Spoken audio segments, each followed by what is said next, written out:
CBeebies Bedtime Story. Hiya, my name's James. Are you cosy and ready for a bedtime story? Good. I think you may already know tonight's story. It's about a little girl, her granny, and a big bad wolf. Does that sound familiar? Should we find out what happens to her? This story is called Little Red Riding Hood, and it's by Alison Jay. Once upon a time, if you wanted a cream cake or an iced bun, you would visit the lovely tea shop in Fairy Tale Village. Mrs. Hood, the owner, had made her daughter a bright red cape, which suited the girl so much that everyone in the village called her Little Red Riding Hood. One day, Little Red Riding Hood was on her way to visit her sick grandmother in the cottage in the woods. Don't dawdle, her mother told her as she set off, and do not talk to any strangers, especially not the big bad wolf. He loves to eat up little girls just like you.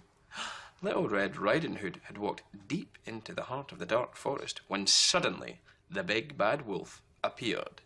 "Where are you going, little girl?" he said, licking his lips.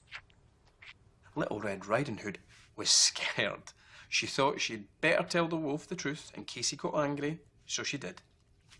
I'm taking these cakes to my poor ill grandmother," she said.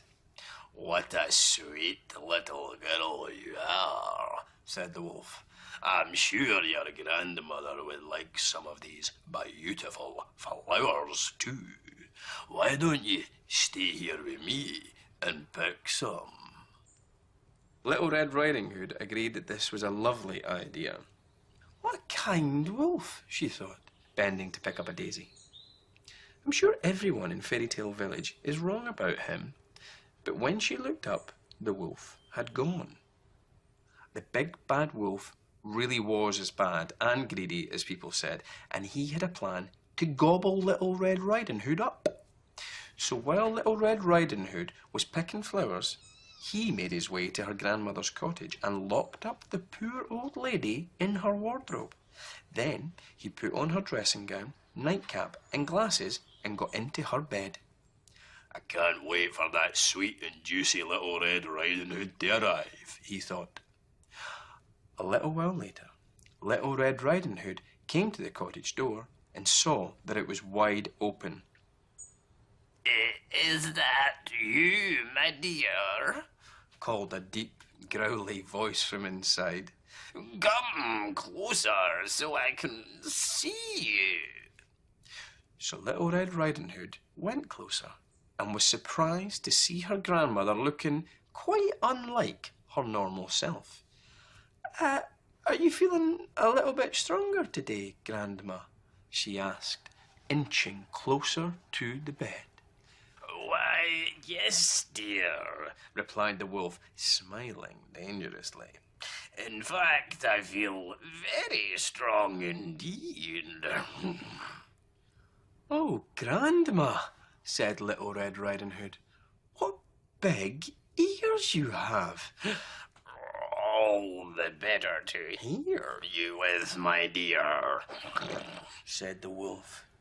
"And, Grandma, what big eyes you have." "All the better to see you with, my dear."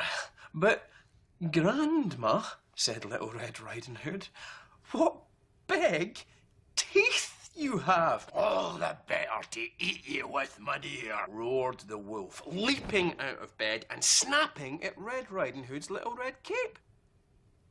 Luckily, at that very moment, a brave woodcutter happened to be passing by the cottage. He heard the wolf's wicked words and came to Red Riding Hood's rescue in the nick of time. He soon had the big bad wolf safely tied up outside, and Little Red Riding Hood was overjoyed to discover her grandmother alive and well in the wardrobe. Little Red Riding Hood's mother baked the woodcutter his favourite cake as a special thank you for his help. Everyone in the village was delighted that the big bad wolf had been captured, apart from the wolf himself, of course. He was taken to a special school for naughty fairy tale creatures, where he was taught that eating little girls is not very nice, no matter how sweet and juicy they are. From then on, Little Red Riding Hood loved visiting her grandmother even more because she could play in the forest as much as she liked. That story was Little Red Riding Hood. I hope you enjoyed it. Little Red Riding Hood had a lucky escape, didn't she? I'll see you again very soon for another bedtime story. But now, sweet dreams, and don't worry about big bad wolves. They only belong in fairy tales. Night night.